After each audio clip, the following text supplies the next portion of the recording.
राधे राधे। श्रोतागण, जरा ठहरिए। ये कोई साधारण कथा नहीं है। ये उस दिव्य बालक की कथा है जो स्वयं भगवान शिव के तेज से उत्पन्न हुआ, जिसने अपने बाल्यकाल में ही असुरों का संहार किया और देवताओं को पुनः स्वर्ग का अधिकार दिलाया। ये है भगवान स्कंद, कार्तिकेय या मुरुगन की अद्भुत कथा।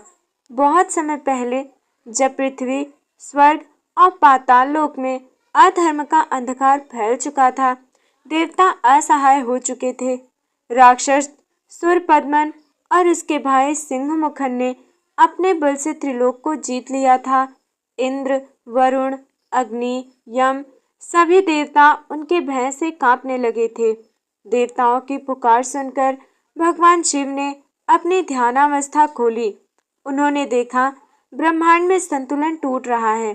तभी माता पार्वती ने कहा, स्वामी, ये समय है जब आपका तेज आपकी संतान के रूप में अवतरित हो, जो धर्म की रक्षा करे और अधर्म का नाश करे। कहा जाता है भगवान शिव के तेज से 6 अग्नि बिंदु प्रकट हुए। उन्हें गंगा जी ने अपने प्रवाह में समेट लिया और सरवनपोई अर्थात सरवन झील में पहुंचाया। वहां षण्णानना अर्थात 6 मुंहों वाले दिव्य बालक का जन्म हुआ, जिसे बाद में कृतिका नक्षत्र की 6 देवियों ने पाला। इसी कारण उनका नाम कार्तिकेय पड़ा। वो बालक जिसकी आंखों में तेज था, वो जिसने बालपन में ही युद्ध की प्रतिज्ञा ली और देवताओं को वचन दिया कि मैं अधर्म का अंत करूंगा। सभी देवता उस बालक के चरणों में झुक गए। उन्होंने कहा, हे कार्तिकेय, केवल तुम ही वो शक्तिशाली हो जो सूरपद्मन का अंत कर सकते हो। तब भगवान कार्तिकेय ने मुस्कुराकर कहा, जहाँ धर्म है वहाँ मैं हूँ। अधर्म का अंत मेरा धर्म है। और इस प्रकार आरंभ हुआ 6 दिनों का महायुद्ध, जो आगे चलकर स्कंद खष्टी के रूप में प्रसिद्ध हुआ। अब आगे देखिए श्रोतागण, कैसे एक बालक जो शिव का तेज था, देवताओं की सेना का सेनापति बना, और कैसे शुरू हुआ वो युद्ध जो आज भी भक्ति और साहस का प्रतीक माना जाता है। श्रोतागण, ध्यान पूर्वक सुनिए। जब अधर्म अपने चरम पर होता है, तब धर्म को जगाने स्वयं भगवान आते हैं। ऐसा ही समय था जब देवता रो रहे थे और राक्षस हंस रहे थे। राक्षस सूरपद्मन, जिसने भगवान शिव की कठोर तपस्या करके वरदान प्राप्त किया था, अब उसी वरदान के बल पर तीनों लोकों पर राज कर रहा था। उसने देवराज इंद्र को स्वर्ग से निकाल दिया, ऋषियों के यज्ञों को नष्ट किया और देवी देवताओं को बंदी बना लिया। सूरपद्मन का भाई सिंहमुखन दक्षिण दिशा में शासन करता था और तीसरा भाई तारकासुर उत्तर दिशा में आतंक फैलाता था। तीनों भाइयों ने मिलकर संपूर्ण ब्रह्मांड को अपने अधीन कर लिया था। सभी देवता ब्रह्मा जी के पास पहुंचे। हे ब्रह्मादेव, अब कौन हमारा उद्धार करेगा? सूरपद्मन को शिव से वरदान मिला है, केवल शिवपुत्र ही उसका वध कर सकता है। ब्रह्मा जी बोले, शिव का तेज अब पृथ्वी पर उतर चुका है। वही बालक कार्तिकेय तुम्हें पुनः धर्म की ज्योति देगा। भगवान कार्तिकेय, जो अभी किशोर अवस्था में थे, उन्हें स्वयं भगवान विष्णु ने शस्त्र प्रदान किए। सुदर्शन चक्र का तेज उनके भुजबल में समाहित हुआ और माता पार्वती ने उन्हें वेल दिव्य भाला दिया, जो साक्षात शिव का प्रतीक था। माँ ने कहा, बेटा, ये वेल केवल शस्त्र नहीं, ये मेरी ऊर्जा है। जब जब तू इसका प्रयोग करेगा, मैं तेरे साथ रहूंगी। तभी गगन में आकाशवाणी हुई, अब युद्ध का समय है, धर्म को पुनः स्थापना करना होगा। भगवान कार्तिकेय ने सभी देवताओं को संगठित किया। इंद्र, वरुण, अग्नि, कुबेर, वायु और असंख्य दिव्यगण उनके साथ हुए। उनके रथ के सारथी बने देववाहन मयूर, जो कि मोर, जो वीरता और सौंदर्य दोनों का प्रतीक था। युद्ध का नाद गूंज उठा, आकाश में शंखनाद हुआ और देवसेना के सेनापति भगवान स्कंद आगे बढ़े। दूसरी ओर सूरपद्मन अपने महल में हंस रहा था। उसने अपने सेनापतियों से कहा, कौन है वो बालक जो मुझे युद्ध की चुनौती दे रहा है? मैं तो वो हूँ जिसने देवताओं को दास बना दिया। लेकिन उसी क्षण एक आकाशवाणी हुई, हे सुरपद्मन, मत भूलो, अहंकार का अंत निश्चित है। धर्म की सेना तेरी ओर बढ़ चली है। सुरपद्मन क्रोधित हुआ। उसने अपने पुत्र बाणासुर और भाई सिंहमुखन को आदेश दिया, जाओ, उस कार्तिकेय नामक बालक को युद्ध में मिटा दो। युद्ध भूमि में चारों दिशाओं से शंख ध्वनि होने लगी। देवसेना और दानव सेना आमने सामने थी। पहले दिन का युद्ध इतना भयानक था कि सूर्य की रोशनी धुंधली पड़ गई। देवताओं ने अपनी शक्ति से कई राक्षसों का नाश किया, परंतु सुरपद्मन की सेना असीम थी। कार्तिकेय ने देखा, अब समय है माँ के दिए वेल का प्रयोग करने का। उन्होंने वो दिव्य वेल उठाया और कहा, जय मातेश्वरी, जय शिव शक्ति। वेल की एक वार से सिंहमुखन वहीं धराशायी हो गया। देवताओं ने विजय का नाद किया, पर भगवान स्कंद शांत रहे, क्योंकि युद्ध अभी समाप्त नहीं हुआ था। श्रोतागण, ये तो केवल आरंभ था। अब आगे देखिए कैसे भगवान कार्तिकेय ने स्वयं सुरपद्मन को युद्ध किया और ऐसे कैसे धर्म की पुनर्स्थापना हुई इस ब्रह्मांड में। श्रोतागण, जरा ठहरिए। अब जो होने जा रहा है वो केवल युद्ध नहीं, वो ब्रह्मांड के संतुलन की पुनर्स्थापना है। ये वो क्षण है जब बालक बन जाता है देवता, और जब अधर्म का अंत स्वयं धर्म के हाथों होता है। देवताओं की सेना और सुरपद्मन की सेना में भयंकर युद्ध छिड़ा। पर्वत कांपने लगे, समुद्र की लहरें ऊंची उठी, आकाश में बिजली की गर्जना और रणघोष का एक साथ गूंजने लगे। सुरपद्मन अपने रथ पर सवार होकर आया। उसकी आंखों में अहंकार था और हाथों में भयानक शस्त्र। उसने आकाश की ओर देखकर हंसते हुए कहा, कार्तिकेय, तू तो अभी बच्चा है, मेरे सामने तेरी क्या औकात। भगवान कार्तिकेय मुस्कुराए। अधर्म चाहे कितना भी बड़ा हो, धर्म की शक्ति से बड़ा नहीं होता। सुरपद्मन ने अपनी माया शक्ति से आकाश में हजारों भ्रम पैदा किए। कभी वो सिंह बना, कभी हाथी, कभी अग्नि का गोला। देवता भयभीत होने लगे। तभी कार्तिकेय ने बेल उठाया और कहा, माँ पार्वती की शक्ति मेरे संग है।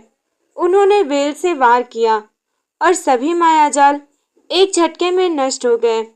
जिस क्षण वेल ने वायु को चीरते हुए वार किया, आकाश में प्रकाश से भर गया और सुरपद्मन का अंधकार डगमगाने लगा। अब सुरपद्मन ने अपना असली रूप धारण किया। वो पर्वत जितना विशाल हो गया। उसके शरीर से अग्नि की लपटें निकल रही थी। उसने वज्र की तरह प्रहार किया, परंतु भगवान स्कंद अडिग रहे। मैं वो नहीं जो डर जाए, मैं तो वो हूँ जो भय को भी हर ले। भगवान स्कंद ने अपने वेल से प्रहार किया। सुरपद्मन का पर्वत रूप चकनाचूर हो गया, लेकिन राक्षस ने पुनः रूप बदला। अब वो भयंकर पक्षी बन गया और आकाश में उड़ गया। कार्तिकेय ने मुस्कुराकर कहा, भागने से अधर्म नहीं मिटता। उन्होंने अपने वेल को आकाश की ओर फेंका। वेल ने उस पक्षी का पीछा किया और उसके हृदय को भेद दिया। जब सुरपद्मन धरती पर गिरा, उसका सारा अहंकार समाप्त हो गया। उसने भगवान स्कंद के चरणों में सिर झुकाया और कहा, हे देव सेनापति, मैं आपका शत्रु नहीं, मैं आपका साधक हूँ। बस मेरे भीतर अंधकार छा गया था। भगवान स्कंद ने उसकी ओर देखा और कहा, जब कोई अपने पापों का पश्चाताप कर लेता है, तब वो मेरा प्रिय बन जाता है। उन्होंने सुरपद्मन को क्षमा कर दिया और कहा, तू अब मेरे वाहन का रूप धारण कर। मेरी विजय तेरे समर्पण से पूर्ण होगी। तभी सुरपद्मन एक मोर के रूप में परिवर्तित हो गया, जो आज भी भगवान कार्तिकेय का दिव्य वाहन है। देखिए श्रोतागण, ये है वो क्षण जब युद्ध का अंत नहीं, बल्कि भक्ति का आरंभ हुआ, जिसने शस्त्र से नहीं, करुणा से विजय पाई। वही है सच्चा देवता। देवता नतमस्तक हो गए। आकाश से पुष्प वर्षा हुई। इंद्र ने कहा, हे कार्तिकेय, तुम केवल देव सेनापति ही नहीं, तुम धर्म के पुनर्जन्म हो। माता पार्वती और भगवान शिव प्रकट हुए। उन्होंने अपने पुत्र को गले लगाया और माता बोली, आज संसार ने समझ लिया कि प्रेम और धर्म की शक्ति सबसे बड़ी होती है। अब आगे देखिए श्रोतागण, कैसे इस दिव्य विजय के उपलक्ष्य में स्कंद षष्ठी व्रत की परंपरा प्रारंभ हुई और कैसे भक्त आज भी उसी भक्ति से भगवान कार्तिकेय की आराधना करते हैं। तारकासुर के वध के बाद उसका पुत्र सिंहमुखासुर और फिर सुरपद्मासुर ने तीनों लोकों में अत्याचार बढ़ा दिए। धरती पर अंधकार फैल गया, यज्ञ रुक गए, ब्राह्मण उनसे डरने लगे और देवता फिर से स्वर्ग छोड़कर कैलाश पर पहुंचे। देवताओं ने हाथ जोड़कर कहा, हे महादेव, आपने तो कार्तिकेय को केवल तारकासुर के वध के लिए भेजा था। अब उसके भाई और पुत्र फिर से संसार को नष्ट करने में लगे हुए हैं। कृपा कर पुनः अपने पुत्र को आदेश दीजिए। भगवान शिव ने शांत स्वर में कहा, कार्तिकेय अब परम योद्धा है। वो स्वयं जानता है कि धर्म की रक्षा कब करनी है। समय आने पर वो स्वयं प्रकट होगा। भगवान कार्तिकेय ने जब ये सुना, उन्होंने अपने 6 मुखों से 6 दिशाओं में देवदूत भेजे। उन्होंने सभी देवताओं को संगठित किया और कहा, धर्म की रक्षा केवल वाणी से नहीं होती, उसके लिए कर्म करना पड़ता है। उन्होंने अपने वाहन मोर पर आरूढ़ होकर सेना को संगठित किया। उनके हाथों में शक्ति, शस्त्र, त्रिशूल, धनुष और तलवार थी। देवताओं ने जय घोष किया, जय कुमार कार्तिकेय, जय देव सेनापति। युद्ध का मैदान जलने लगा। सुरपद्मासुर की सेना लाखों राक्षसों से भरी थी। आकाश में बाणों की वर्षा हो रही थी। धरती कांप उठी, पर्वत फटने लगे। कार्तिकेय ने अपनी शक्ति अस्त्र के हजारों असुरों का नाश किया। सिंहमुखासुर उनके सामने आया। सिंह के मुख और मनुष्य के शरीर वाला वो राक्षस भयंकर था। वो गरज कर बोला, शिशु कार्तिकेय, तो क्या कर लेगा मुझसे? कार्तिकेय ने मुस्कुराकर कहा, शिशु वही होता है जो अज्ञान में जीता है। मैं ज्ञान और शक्ति का स्वरूप हूँ। ये कहकर उन्होंने अपनी शक्ति फेंकी। वो शक्ति सीधे सिंहमुखासुर के हृदय में जा लगी। वो राक्षस जल उठा और भस्म हो गया। अब सामने आया सुरपद्मासुर। उसका तेज इतना था कि सूरज की किरणें भी मंद पड़ गईं। उसने अपने माया जाल से हजारों रूप बना लिए। आकाश में उसके दैत्य उड़ रहे थे। भगवान कार्तिकेय ने ध्यान मग्न होकर ओम अस्कंदाय नमः जप किया। उनकी देह से अग्नि की लपटें निकलने लगी। उनकी शक्ति ने सभी माया रूपों को भस्म कर दिया। तब सुरपद्मासुर ने अपने मूल रूप में आकर कहा, हे देव सेनापति, मुझे मार डालो लेकिन मोक्ष दो। भगवान कार्तिकेय ने कहा, तेरा अंत तुझे मोक्ष देगा। उन्होंने अपनी शक्ति उठाई और एक ही प्रहार में सुरपद्मासुर का वध कर दिया। सुरपद्मासुर मरते समय अपने वास्तविक रूप में मयूर और मुर्गा में परिवर्तित हो गया। कार्तिकेय ने कहा, तू मेरे वाहन और ध्वज बनेगा ताकि संसार तुझे देखकर पापों से मुक्त हो। देवताओं ने आनंद पूर्वक कहा, जय हो भगवान कार्तिकेय की, जिन्होंने धर्म को पुनः स्थापित किया। स्वर्ग में हर्ष और उल्लास छा गया। देवगुरु बृहस्पति ने कहा, जिस दिन भगवान स्कंद ने ये विजय प्राप्त की, उसी दिन से ये स्कंद षष्ठी व्रत आरंभ हुआ।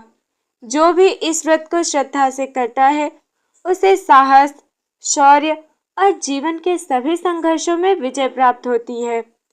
ये व्रत हमें सिखाता है कि बुराई चाहे कितनी भी बड़ी क्यों ना हो, सच्चाई के आगे टिक नहीं सकती, कि धर्म की रक्षा केवल देवताओं की नहीं, हर मनुष्य की जिम्मेदारी है, और ये भी कि आत्मबल सबसे बड़ी शक्ति है। जो असंभव को संभव बना देती है। स्कंद षष्ठी का व्रत भगवान कार्तिकेय, जिन्हें मुरुगन, सुब्रमण्य, कुमार स्वामी, षण्मुख आदि नामों से भी जाना जाता है, को समर्पित है। ये व्रत विशेष रूप से तमिलनाडु, केरल, कर्नाटक, आंध्र प्रदेश और उत्तर भारत के कुछ भागों में श्रद्धा के साथ मनाया जाता है। पुराणों में कहा गया है कि जिस दिन भगवान स्कंद ने असुरों पर विजय प्राप्त की, वो दिन मनुष्य के लिए पाप, भय और दुर्भाग्य से मुक्ति का प्रतीक बन गया। ये व्रत हर वर्ष कार्तिक मास तमिल पंचांग के अनुसार इप्पासी महीने के शुक्ल पक्ष की षष्ठी तिथि को मनाया जाता है। इस दिन उपवास, स्नान, ध्यान और पूजा का विशेष महत्व होता है। व्रत प्रायः 6 दिनों तक चलता है, इसलिए इसे षष्ठी कहा गया है। पहले दिन से साधक संयम, सात्विक आहार और मन की शुद्धि का पालन करता है। सुबह ब्रह्म मुहूर्त में उठकर स्नान करता है, फिर पूर्व या उत्तर दिशा की ओर मुख करके भगवान स्कंद की मूर्ति या चित्र स्थापित करता है। पूजन के लिए निम्न वस्तुएं आवश्यक होती हैं, जैसे पवित्र जल, फूल, फल, अगरबत्ती, दीपक, नारियल, गुड़, केले और तुलसी पत्र। भगवान शिव, माता पार्वती और भगवान गणेश का भी पूजन पहले करें। फिर भगवान कार्तिकेय का निम्न मंत्र से आवाहन करें। ओम षण्मुखाय नमः, ओम कार्तिकाय नमः, ओम स्कंदाय नमः। पूजन विधि कुछ इस प्रकार है। सबसे पहले संकल्प लें कि मैं भगवान स्कंद की पूजा के लिए ये षष्ठी व्रत कर रहा हूँ या कर रही हूँ। फिर दीप प्रज्वलित करें और भगवान स्कंद की मूर्ति के समक्ष धूप, दीप, पुष्प, फल और नैवेद्य अर्पित करें। उसके बाद कथा श्रवण करें। भगवान कार्तिकेय की विजय कथा सुने या पढ़ें। उसके बाद उनकी आरती करें। फिर उपासना और ध्यान करें। भगवान कार्तिकेय के 6 मुखों का ध्यान करें। पूर्व मुख जो कि ज्ञान का प्रतीक, पश्चिम मुख वैराग्य का प्रतीक होता है और वहीं उत्तर मुख विजय का प्रतीक होता है, तो कहीं दक्षिण मुख प्रेम का प्रतीक होता है, ऊर्ध्वमुख दया का प्रतीक होता है, अधोमुख संतुलन का प्रतीक होता है। व्रत का समापन संध्या के समय पुनः आरती करें और दूसरे दिन ब्राह्मणों या जरूरतमंदों को अन्नदान करें। श्रोतागण, स्कंद षष्ठी के व्रत से हमें बहुत लाभ मिलता है। पहला तो है साहस और आत्मविश्वास बढ़ता है। ये व्रत व्यक्ति में हिम्मत, निर्णय शक्ति और धैर्य लाता है। शत्रुओं से मुक्ति मिलती है। भगवान कार्तिकेय की कृपा से भय और बाधाएं समाप्त होती हैं। तीसरा है कि आपको संतान सुख की प्राप्ति होगी। संतान की कामना रखने वाले दंपत्ति के लिए ये व्रत अत्यंत फलदायी होता है। चौथा है कर्म और जीवन की दिशा सुधरती है। ये व्रत आत्मशुद्धि और आत्मज्ञान का प्रतीक है। पांचवा है नकारात्मक ऊर्जा से हमारी रक्षा होती है। भगवान स्कंद की शक्ति नकारात्मकता का नाश करती है। भगवान कार्तिकेय का युद्ध केवल असुरों से नहीं था, वो मानव के भीतर के अज्ञान, अहंकार और भय से युद्ध था। इसलिए ये व्रत हमें ये सिखाता है कि जो मनुष्य अपने भीतर के अंधकार को जीत लेता है, वही सच्चा विजेता बनता है। एक बार एक वृद्ध साधु ने कहा, मैंने स्कंद षष्ठी व्रत किया और पाया कि मेरे जीवन की सबसे बड़ी जीत मेरे अपने मन पर हुई। बाहर के शत्रु तो हर वर्ष आते हैं, लेकिन जो अपने भीतर के भय को जीत ले, वही सच्चा भक्त होता है। इस प्रकार ये व्रत केवल पूजा नहीं, बल्कि आत्मविजय का पर्व है। जय जय हे स्कंद, उनकी इस प्रकार आरती गाएं। अंत में भक्त ये प्रार्थना करता है कि हे भगवान स्कंद, मेरे जीवन में विवेक, साहस और विजय का प्रकाश बना रहे। मुझे धर्म मार्ग पर सदैव स्थिर रखो और मेरे मन के अंधकार को मिटाओ। जो मनुष्य श्रद्धा, संयम और निष्ठा से इस व्रत का पालन करता है, वो जीवन में विजय, यश, समृद्धि और मोक्ष प्राप्त करता है। भगवान स्कंद की कृपा से उसके घर में शांति, प्रेम और संतुलन बना रहता है। जय जय स्कंद कुमार स्वामी, शौर्य तेरा अनुपम नामी, जो तेरा व्रत सदा निभाए, जीवन में सुख फल वह पाए। राधे राधे भक्तों।